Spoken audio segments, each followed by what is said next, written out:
Start. कहते हैं दूसरों की गलतियां देखना बहुत आसान है, लेकिन अपनी भूल देखने के लिए नज़र और नज़रिया दूसरा चाहिए। जिन आँखों से हम बाहर की दुनिया देखते हैं, वे आँखें स्वयं की भूल देखने के काम नहीं आती। अपनी भूल देखने के लिए नज़र दूसरी चाहिए। इन्हीं आँखों को थोड़ा सा भीतर मोड़ दें तो अपनी भूल नज़र आ सकती है। चूँकि नेत्रों का शारीरिक गठन बाहर खुलता है, इसलिए लोग इतने आदी हो जाते हैं कि भूल ही जाते हैं कि इन्हें भीतर भी मोड़ा जा सकता है। अगर वे इन्हें भीतर की ओर मोड़ना सीख लें तो कई समस्याओं का समाधान अपने आप हो जाएगा। पैरा व्यक्ति के दुख का कारण उसकी मैं की भावना है। इसीलिए कबीर कहते हैं, जब मैं था तब हरि नहीं, अब हरि है मैं नहीं। मैं की भावना जितनी अधिक होगी, दूसरों से संपर्क साधना उतना ही कठिन होगा। दूसरों से संपर्क साधने के लिए मोबाइल, कंप्यूटर या अत्याधुनिक उपकरणों की आवश्यकता नहीं पड़ती। इसके लिए प्रेम की आवश्यकता पड़ती है, पर प्रेम के द्वंद्वार्थ नहीं निकालने चाहिए। प्रेम और वासना में अंतर करने की आवश्यकता है। लोग भूल गए हैं कि प्रेम किस चिड़िया का नाम है। ऐसे में प्रेम पूर्ण होना कठिन हो गया है। अगर हमें दूसरों को प्रेम का मतलब समझाना हो या खुद प्रेम में उतरना हो तो एक आध्यात्मिक तरीका है करुणा में हो जाना। करुणा प्रेम का ऐसा विकल्प है जिसमें थोड़ी बहुत सुगंध और स्वाद रह सकता है। करुणा को सहयोग से जोड़ दें तो प्रेम की झलक मिलेगी। करुणा वाणी से जुड़ जाए तो भरोसा पैदा होता है। चिंतन में अगर करुणा का समावेश हो जाए तो परिपक्वता आ जाती है। क्रिया से जुड़ जाए तो परोपकार बनने लगता है। क्रोध में उतर आए तो हितकारी दृष्टि, स्नेह और ममता जाग जाती है। मांग में करुणा आने पर प्रार्थना पैदा होती है और प्रार्थना में अगर करुणा उतर जाए तो फिर भक्ति पैदा हो जाती है। जब भी भीतर करुणा उतरे, पहला काम यह किया जाए कि इसे दूसरों से जोड़ें। अपनी करुणा को खुद पर खर्च करने में कंजूसी न करें। अगर प्रेम पूर्ण होना कठिन हो तो कम से कम करुणा में तो हो ही जाए। पैरा संबंध बनाए रखना भी किसी खेती बाड़ी से कम नहीं है। इनके बीज बड़ी सावधानी से बोने पड़ते हैं और उससे भी ज़्यादा सावधानी देख रेख में बरतनी पड़ती है। रिश्तों की फसल बचाना है तो मस्तिष्क, मन, हृदय और आत्मा को समझना होगा। मस्तिष्क के रिश्ते व्यावहारिक होते हैं। व्यापार की दुनिया में मस्तिष्क काम आता है। हृदय में घर परिवार के रिश्ते बसाए जाते हैं।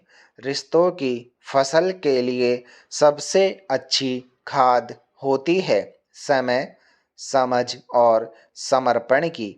यह खाद ठीक ढंग से दी जाए तो फसल बहुत अच्छे से फूलेगी, फलेगी। अन्यथा मन भेद को जन्म देता है। भेद का अर्थ है संदेह, ईर्ष्या, झूठ, कपट। यहीं से रिश्ते एक दूसरे का शोषण करने पर उतर आते हैं। रिश्तों की फसल बहुत सावधानी से बोइए, उगाइए, बचाइए और फल के परिणाम तक ले जाइए। पैरा।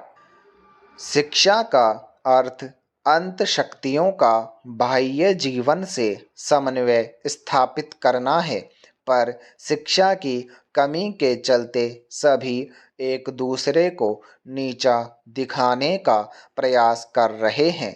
वे नेतृत्व चाहते हैं, बड़े तो इस झंझट में उलझे ही हैं। छोटे से बच्चे को भी लगता है कि मेरा कहा माना जाए। अब बहुत तेजी से पुराना गुजरता जा रहा है और नित नया परिवारों में प्रवेश कर रहा है। ऐसे में मिलजुल कर एक दूसरे की बात का मान रख कर ही परिवार चलाने पड़ेंगे। सबसे पहले अहंकार विलीन करना होगा। अपनी शिक्षा को परिवार की देन समझना होगा, अन्यथा परिवार बट जाएंगे। इस बंटवारे में तन भले बट जाएं पर मन न बटे, छत बट जाएं पर रिश्ते नहीं टूटने चाहिए। इसीलिए व्यक्ति का होश, बेहोश और जोश की स्थितियों में अंतर करना अनिवार्य हो जाता है। कुछ लोग जानते हैं कि कब होश में रहना, कैसे बेहोशी से बचना, कैसे इन दोनों के बीच जोश बनाए रखना है। होश का मतलब है जब जिंदगी की राह में गिरे तो गिरे ही नहीं रहना है, उठना भी है। जोश यानी आगे बढ़ना और बेहोशी का मतलब है रुक जाना। प्रगति करना हो तो बदलाव पर नजर रखिए।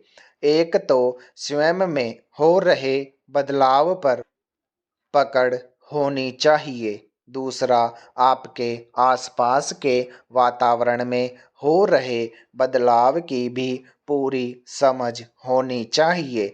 जिंदगी की राह में ठोकरें लगेंगी, आप गिर भी जाएंगे, पर अगर होश कायम है तो खुद को उठा भी लेंगे। अगर खुद को नहीं बदला, परंपराओं पर टिके रहे तो यह भी बेहोशी होगी।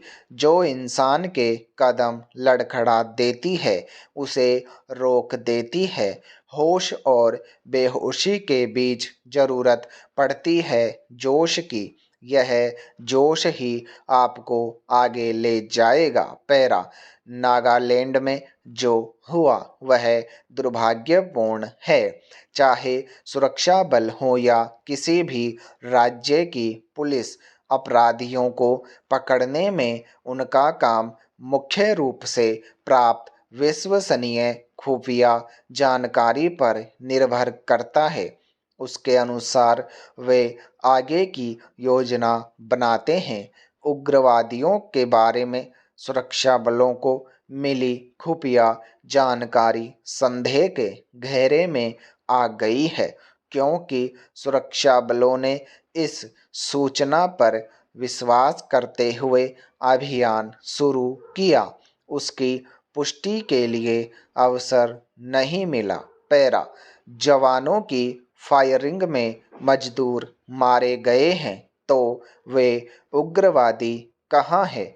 क्या किसी के पास उन्हें सुरक्षित पहुंचाने की कोई पूर्व नियोजित योजना होगी? इसे देखना होगा। स्थानीय लोगों और सुरक्षा बलों के बीच तनाव पैदा करने की कोशिश को नकारा नहीं जा सकता। इसके पीछे कौन सी ताकतें काम कर रही हैं, इस पर भी गहन शोध करने की जरूरत है। इसमें कोई शक नहीं कि घटना को लेकर स्थानीय लोगों में भारी आक्रोश है।